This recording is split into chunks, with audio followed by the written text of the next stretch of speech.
Salam, selamat berjumpa kembali di channel TBK Kaca Peter Tinambunan. Firman Tuhan pada hari yang ke-356, tanggal 21 Desember 2024, diambil dari kitab Yehezkiel pasal 37 ayat 14. Perikop lembah tulang-tulang kering.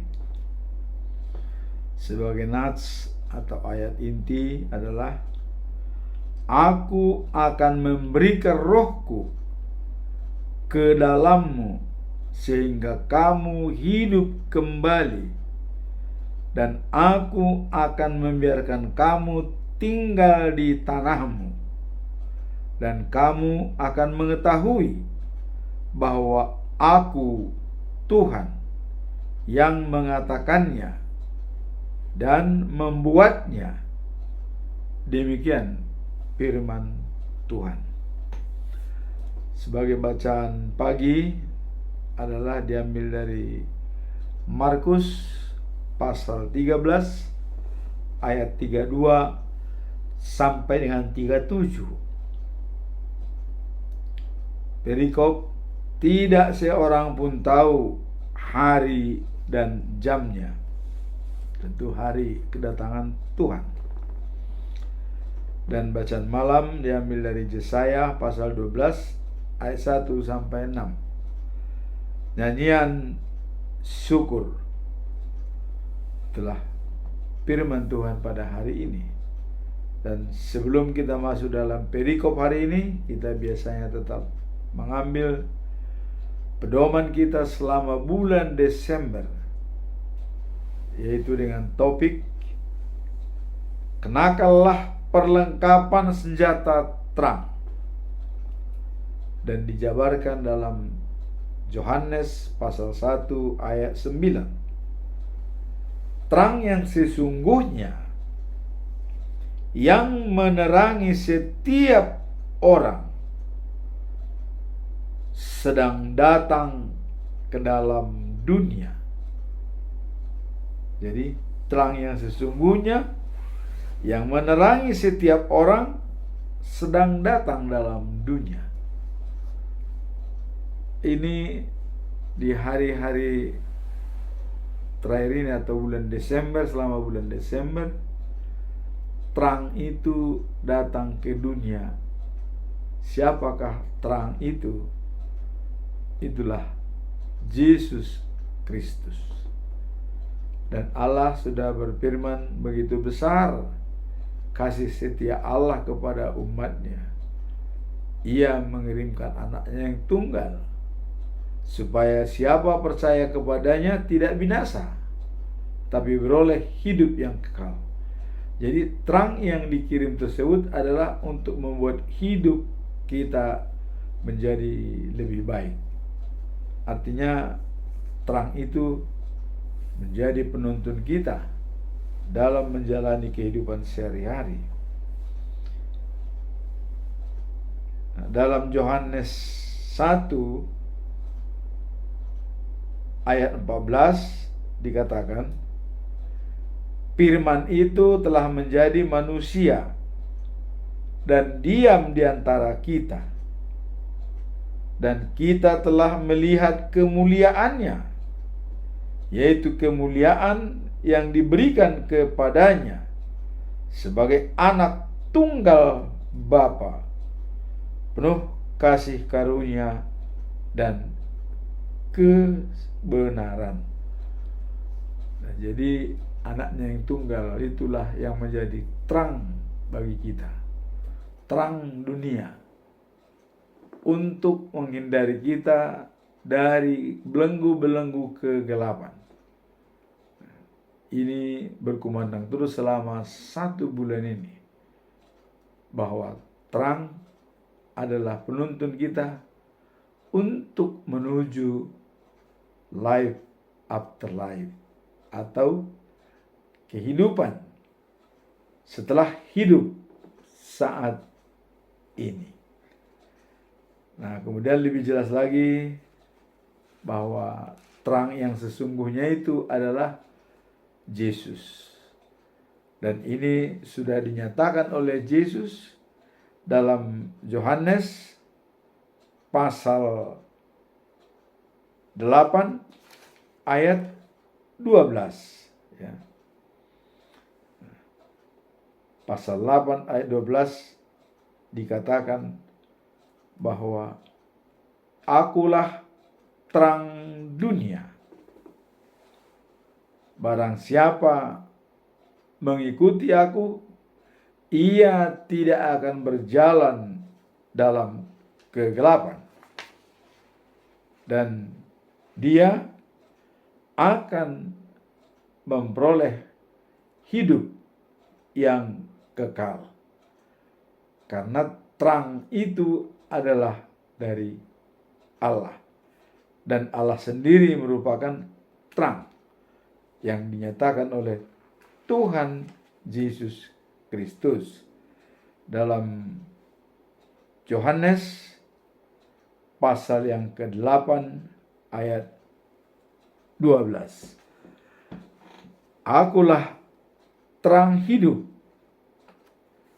dan barang siapa mengikuti aku tidak akan berjalan dalam kegelapan. Nah, di samping Yesus sebagai terang, juga dinyatakan dalam Yohanes pasal yang 14 ayat 6 yang lebih spesifik bahwa akulah jalan, kebenaran, dan hidup. Tidak seorang pun sampai kepada Bapa tanpa melalui aku. Nah, jadi di sini sudah digarisbawahi bahwa hanya Yesus yang jalan kita untuk menuju Bapa di surga. Jadi tidak ada jalan lain, hanya Dia. Namun ini sering dipertentangkan oleh para murid, ya. Dikatakan tidak ada seorang pun sampai kepada Bapa tanpa melalui Dia. Nah, ini diperdebatkan oleh murid. Filipus mengatakan, di mana Bapa itu? Tunjukkan kepada kami supaya kami puas. Kata Filipus kepada Yesus, ya. Nah, akhirnya Yesus mengatakan, Filipus, kau sudah lama bersama dengan saya, tapi kok masih belum tahu, ya, siapa aku ini sebenarnya. Nah, jadi Filipus masih belum tahu. Maka Yesus langsung berterus terang, ya, dikatakan bahwa melihat aku sama dengan melihat Bapa. Jadi kalau sudah melihat aku, sudah melihat Bapa. Lantas kemana lagi kamu cari Bapa itu? Kira-kira itu yang mau dikatakan oleh Tuhan Yesus. Karena aku bersatu dengan Bapa, Bapa bersatu dengan aku. Jadi jelas sudah. Kalau begitu, ya kita simpulkan saja bahwa Yesus sama dengan Bapa, sama dengan Tuhan. Ya, itu kira-kira. Karena melihat Dia sama dengan melihat Bapa. Nah, karena pada waktu dia dibaptis juga, ya, ada Roh Allah turun dari langit, ya. Dan waktu Tuhan Allah bersuara dengan nyaring, langit terbuka, ya. Kemudian Roh Allah itu berpati hinggap di atas Yesus. Apa kata-kata Allah? Inilah anakku yang kukasihi, kepadanya aku berkenan, dan dia menyenangkan hatiku. Jadi tidak ada lain. Sudah jelas bahwa Yesus itulah senjata terang yang datang ke dunia itu dan menjadi manusia. Allah yang menjadi manusia. Nah, sebab dalam Yohanes 1 ayat 1, pada mulanya adalah firman. Kemudian firman itu berada di tengah-tengah kita.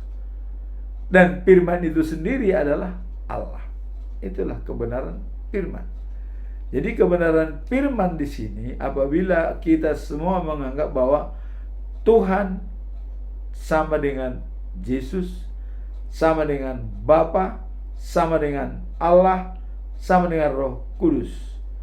Ini kita harus garis bawahi supaya pengertian masalah Yesus, kebenaran dia semakin jelas. Karena beberapa kali disampaikan sama dia, ya, atau setidaknya katanya, kalian percayalah apa yang ku perbuat itu, kira-kira begitu. Itu kan tidak bisa manusia melaksanakan seperti itu, hanya Tuhan Allah.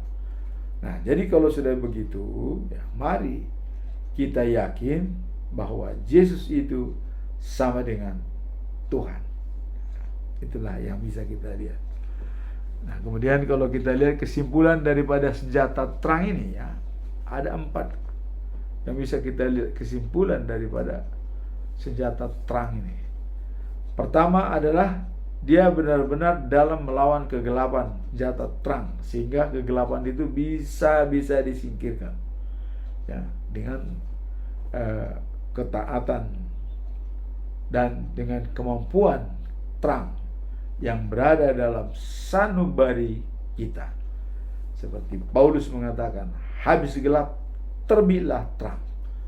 Artinya begitu dia waktu sebelum masuk Yesus, dia penganiaya.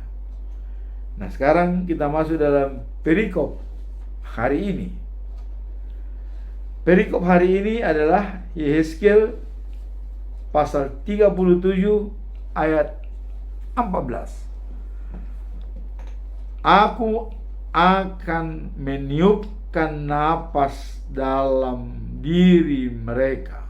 Meniupkan napas. Jadi kalau kita lihat di sini, ya, ada di lembah tulang-tulang kering berserakan. Jadi banyak di situ manusia-manusia yang sudah meninggal, kita tidak kenal siapa, tapi dengan tulang belulang berserakan. Nah, itu bisa dihidupkan oleh Allah kembali. Jadi tidak ada mustahil bagi Tuhan. Segalanya bisa dijalankan. Nah, itu bisa dihidupkan kembali. Ya.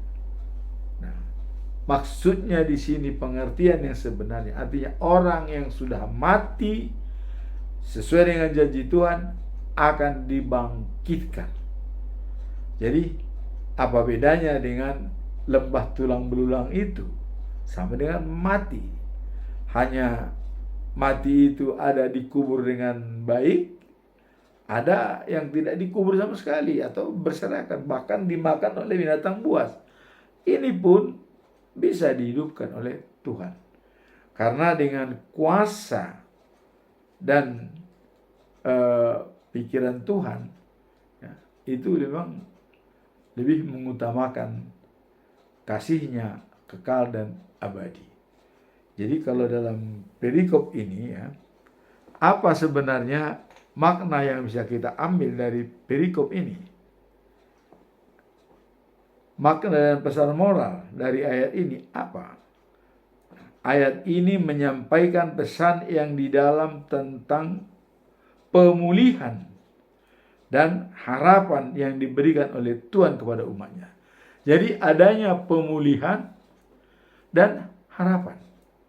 Sebab orang sudah banyak putus asa, tidak punya harapan lagi. Apapun yang terjadi dalam hidupnya tidak lagi jelas. Nah, ini dikatakan Tuhan bahwa bagi orang yang tidak punya harapan, itu akan diberikan oleh Tuhan. Ya. Artinya, karena dalam Roma 12 ayat 12 dikatakan, bersukacitalah dalam pengharapan, ya, dan sabar dalam kesusahan atau tabah, dan tekunlah berdoa. Nah, jadi inilah jawaban Tuhan masalah ini, bahwa dia akan memulihkan situasi yang tidak menentu. Tuhan akan campur tangan. Dan yang sudah mati akan memberikan kehidupan baru, ya, melambangkan janjinya akan pemulihan bagi Israel yang terpisah. Jadi dengan adanya mengembalikan, menghidupkan orang yang sudah mati, sudah bau malah, itu adalah dalam rangka pemulihan janji Tuhan kepada bangsa Israel. Karena Tuhan punya janji tentang hal kehidupan di News of Jerusalem. Nah, kalau Tuhan tidak punya janji, mana mungkin Tuhan membuat Yerusalem yang baru, langit yang baru, dan bumi yang baru. Disitulah tempat manusia-manusia yang sudah lama ini diperbarui kembali. Bahkan katanya, dari saat kedatangan Tuhan memang tidak tahu hari dan jamnya. Tapi pada saat kedatangan itu, ya, banyak orang yang masih mau mengambil sesuatu yang tidak dipakai sebelumnya, ya. Ada yang bilang kalau di ladang katanya, ya, jangan pulang ke rumah ngambil pakaian.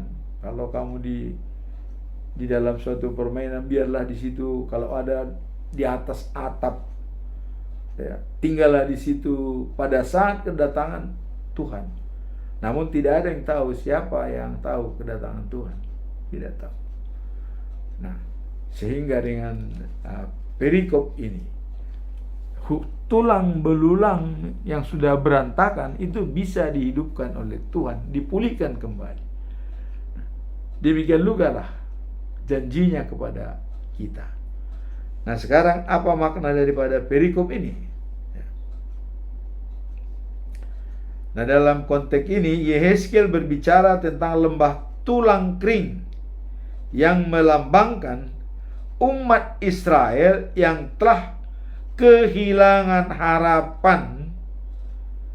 Pada saat itulah Tuhan berfirman, ya, Ia akan memberikan rohnya kepada mereka sehingga mereka akan hidup kembali. Jadi dalam hal membangkitkan orang mati itu bisa hidup kembali, itu roh Allah yang bekerja. Pada waktu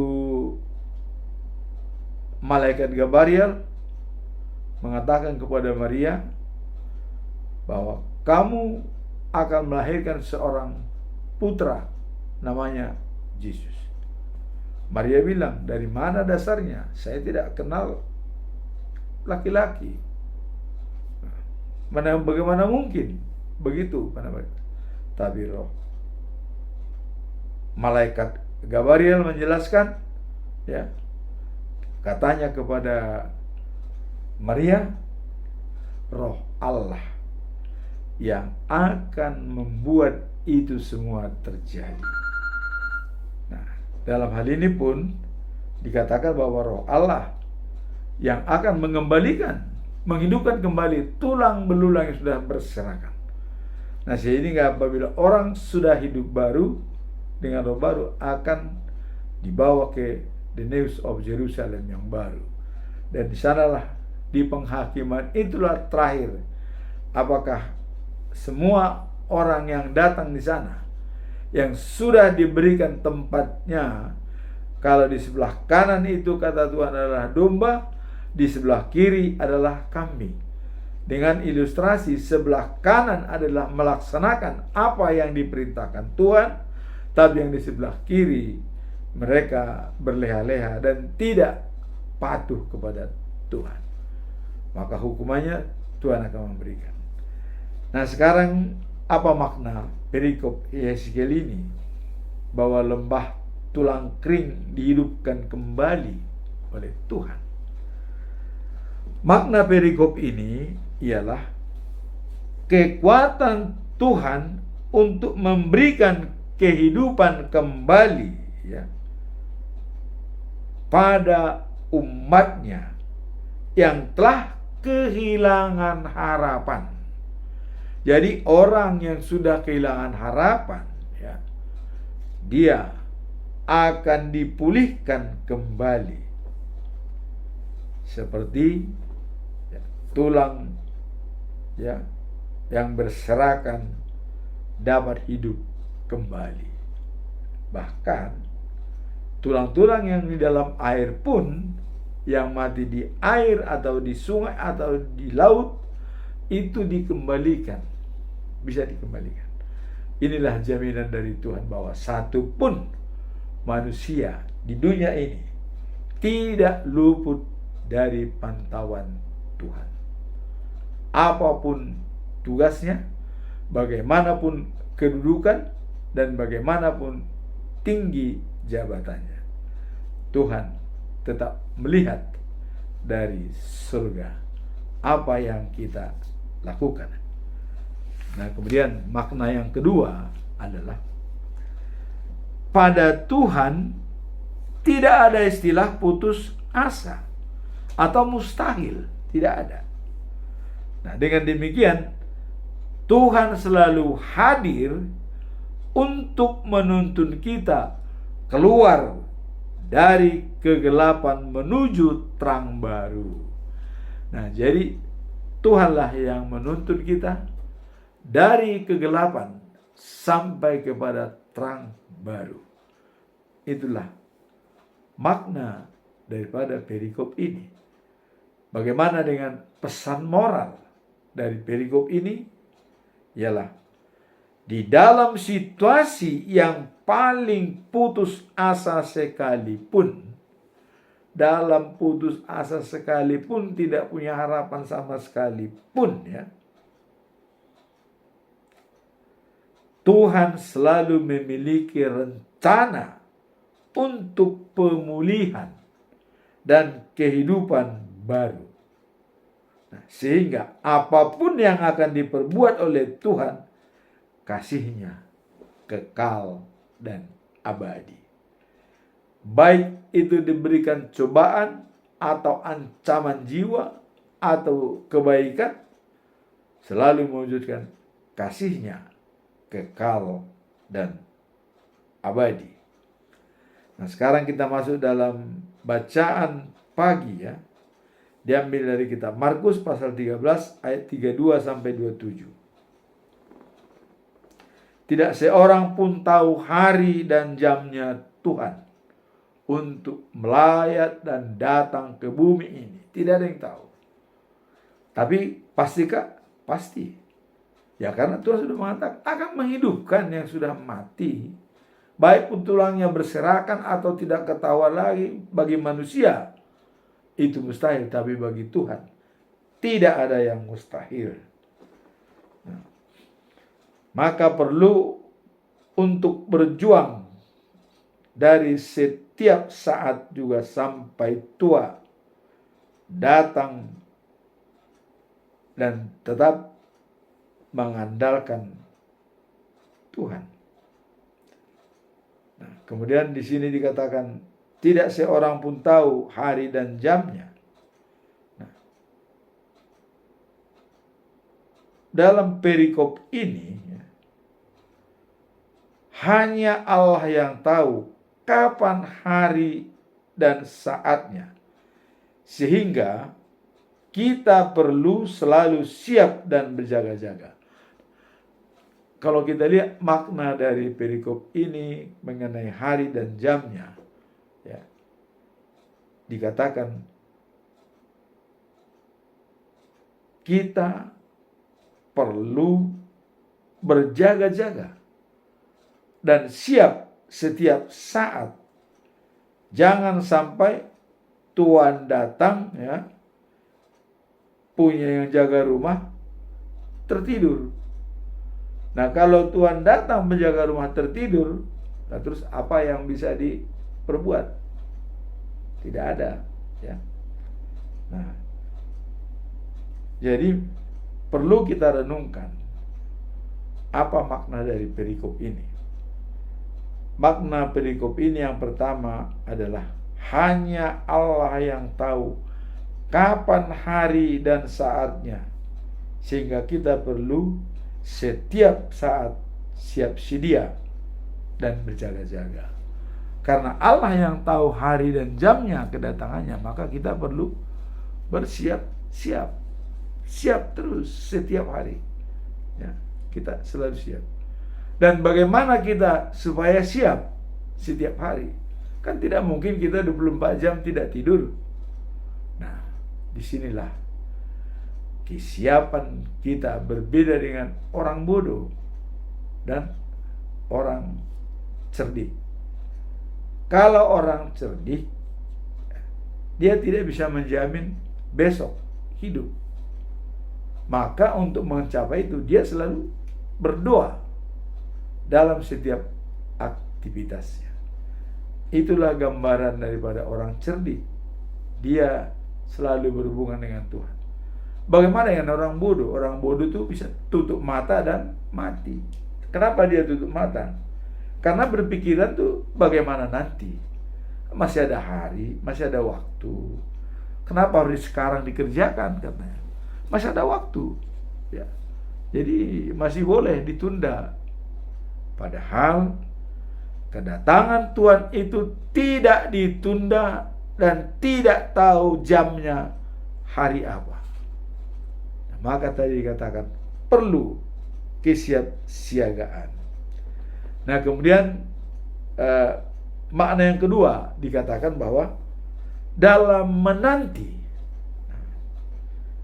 ya, dalam hal penantian kita kedatangan Tuhan. Nah, seperti minggu-minggu Advent, ya. Minggu pertama Advent merupakan awal penantian Tuhan. Mulai mari kita berdamai. Minggu kedua mulai dijelaskan terang yang datang. Minggu ketiga, terang itu berguna untuk menerangi setiap jiwa. Minggu keempat, kitalah yang terang itu. Inilah Advent yang artinya terang itu sudah datang dan dia harus bercahaya, dan itu harus kita pegang bahwa cahaya kita, terang kita bisa membawa berkat bagi siapa yang diterangi. Nah, jadi di sini katanya menanti dengan aktif. Dengan aktif, ya, mempersiapkan diri. Jadi kita menanti dengan aktif, mempersiapkan diri di dalam iman dan perbuatan baik sambil menunggu kedatangan juru selamat ke dunia ini. Jadi dalam Galatia 6 ayat 9, jangan jemu-jemu berbuat baik, karena kita akan menuai pada saatnya bila kita tidak lemah. Itu merupakan jaminan. Jadi kita menuai pada saatnya kalau kita tidak lemah. Jadi makna tadi dikatakan pertama adalah hanya Allah yang tahu kapan hari dan saatnya. Maka untuk itu kita perlu siap dan berjaga-jaga setiap saat.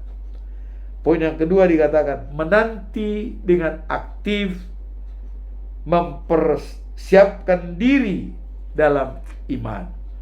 Jadi iman percaya kita persiapkan. Karena kita dibenarkan karena iman. Jadi kita bisa diterima Allah itu hanya karena iman percaya. Kalau tidak ada iman, bagaimana mungkin kita bisa mencapai surga? Karena di surga itu bukan yang namanya agama Kristen, Katolik, Islam, Buddha, Hindu. Tidak ada itu ditanya di surga. Apa agamamu? Gak ada ditanya. Terus siapa sukumu? Tidak ada. Manusia itu semua sama ciptaan Tuhan. Tidak dibedakan. Tapi yang ditanya, kau beriman gak kepadaku? Itu. Nah, kalau yang hakim itu adalah Yesus Tuhan, ya. Nah, sekarang orang yang mengenal dialah yang patut diberikan penghakiman. Ya kalau nggak kenal dia mah, ya mungkin ya langsung saya tidak kenal kamu, udah pergi. Tidak ada pertimbangan lain karena tidak kenal. Nah makanya diwajibkanlah kita semua kenal dengan Yesus. Baru dalam penghakiman nanti, karena kita kenal yang mengadili kita, maka sudah semakin terbuka. Nah di sini tadi dikatakan adalah mempersiapkan diri aktif dengan iman kita sambil membuat perbuatan-perbuatan baik. Itulah di dalam penantian sebagai makna daripada perikop ini. Nah, sekarang apa pesan moral yang harus kita pegang dalam hal melihat semua makna tadi? Pesan moralnya adalah kita diajak untuk berpikir, ya. Diajak untuk berpikir apa yang akan terjadi, ya, bila waktunya tiba. Nah, dengan berpikir nantinya bagaimana, dan bukan bagaimana nanti.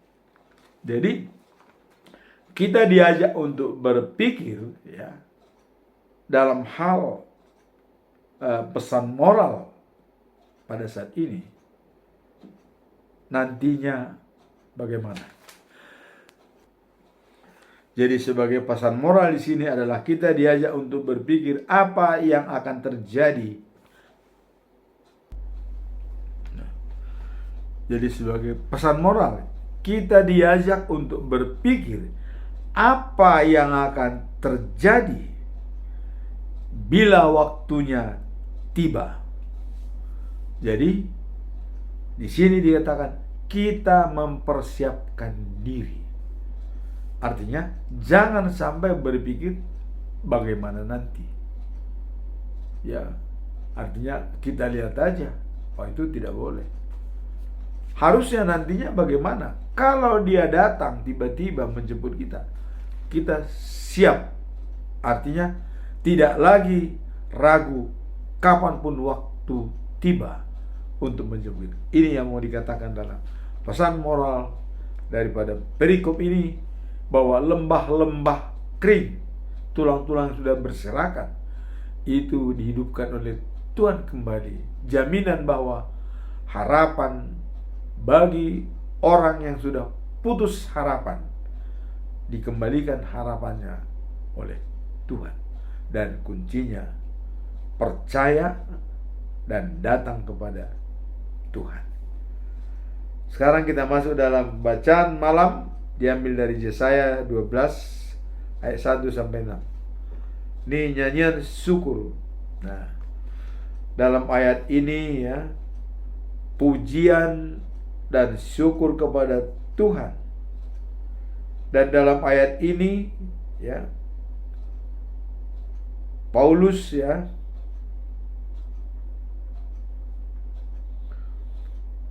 dan juga sering mengekspresikan, ya, bahwa mengucap syukur dalam segala hal. Nah, namun dalam perikop ini, ya, Yesaya atau penulis itu mengekspresikan kebahagiaan dan rasa sejahtera atas keselamatan serta bimbingan dari Tuhan yang menjadi sumber kekuatan dan pengharapan pada umatnya. Jadi artinya dengan adanya pujian dan nyanyian syukur kita, karena kita tahu bahwa sumber, ya, keselamatan dan sumber kekuatan dan juga pengharapan pada umatnya itu ada pada, meskipun ada tantangan yang kita hadapi, kita harus selalu mengucap syukur atau apa yang kita rasakan atas penyertaan Tuhan dalam hidup kita. Nah, jadi walaupun kita menghadapi tantangan yang begitu sulit, kita tetap mengucap syukur. Kita lihat hamba Tuhan yang cukup sabar dalam menghadapi kehidupan yang bertubi-tubi merusak mental dia, yaitu Ayub. Hartanya semua habis. Di samping itu temannya membuli dia, Bahkan istrinya pun membuli dia. Ya. Kemudian dia sakit, penyakit borok. Tapi dia tetap tabah. Dia punya prinsip, kamu yang memberi, kau yang mengambil, terserah padamu. Kira-kira begitu. Karena dia sudah berkatakan, saya lahir tanpa baju, walaupun saya pergi tanpa baju, biasa saja. Itulah kata-kata Ayub. Tapi apa yang terjadi? Dengan kesabaran Ayub, dengan kesetiaannya kepada Allah, dan dia tidak berubah sedikit pun walaupun hartanya habis, tetap memuji dan memuliakan Tuhan. Hartanya 2 kali lipat. Nah, inilah dikatakan bahwa pujian syukur itu selalu kita kumandangkan walaupun kita dalam kesusahan. Jadi meskipun ada tantangan yang kita hadapi, kita harus selalu mengucap syukur atas penyertaan Tuhan dalam hidup kita. Nah, sekarang kita akan lihat apa makna perikop ini. Ya. Apa makna dan pesan moral? Kita lihat, makna perikop ini adalah Tuhan adalah sumber penghidupan dan kekuatan yang memampukan umatnya untuk menghadapi segala situasi dengan penuh rasa syukur, mengingat kasih dan kemuliaannya. Nah, jadi Tuhan adalah sebagai sumber penghiburan dan kekuatan yang memampukan umatnya. Jadi kalaupun menghadapi tantangan itu, Tuhan tetap memberikan kemampuan bagi umatnya. Itulah sebabnya dikatakan, apapun tindakan Tuhan, kasih-Nya kekal dan abadi. Itu karena kasih Tuhan. Tuhan juga kadang-kadang misalnya marah, ya karena kasih-Nya. Ya. Tapi jangan sampai murkanya benar-benar menghabisi manusia seperti air bah. Karena tidak lagi sopan manusia-manusia ciptaannya itu sudah dianggap tidak jelas, dibikinlah air bah. Mati semua, hanya Nuh berikut anaknya yang selamat. Nah, jadi di sini dikatakan makna adalah Tuhan adalah sumber penghiburan dan penuh rasa syukur mengingat kasih dan kemurahannya. Jadi kita selalu mengucap syukur dalam segala hal dan memberikan jalan Tuhan masuk ke dalam diri kita. Apabila Tuhan sudah berada dalam diri kita, maka kita sudah memperoleh kehidupan yang kekal dan sejati, dan juga mempunyai terang yang bersinar dalam hidup kita. Kemudian apa pesan moralnya? Pesan moral, berpikirlah positif dan berbagi berkat yang diberikan oleh Tuhan kepada kita, kepada sesama manusia, terutama dengan saudara seiman. Jadi di sini dikatakan selalu bertolong-tolongan. Kalau kita sudah ditolong oleh Tuhan dalam kesulitan, wajib hukumnya kita juga harus memberikan lagi berkat itu kepada yang membutuhkan. Sehingga estafet berkat itu bisa berjalan. Tuhan memberikan berkat pada kita, kita pun memberikan berkat itu kepada orang lain. Itulah dikatakan bahwa berkat itu akan bertambah kembali. Dalam istilah orang Batak ya, adalah buang ganda, holit mago. Itulah istilah. Apa arti falsafah ini? Buang ganda, holit mago. Artinya dalam falsafah Batak,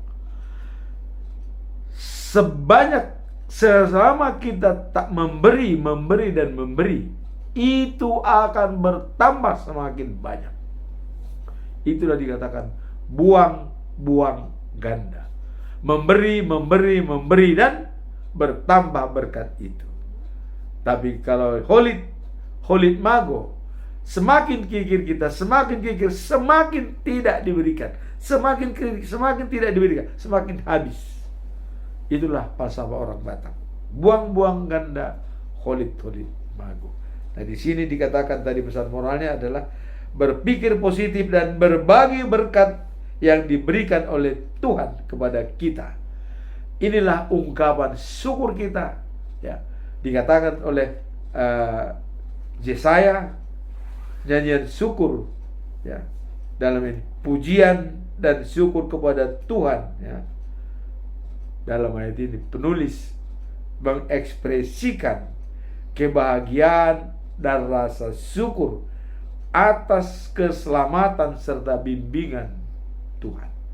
Jadi itulah ayat hari ini, firman Tuhan yang bisa kita lihat. Semoga firman ini semakin bertumbuh dalam diri kita masing-masing. Amin. Tuhan memberkati.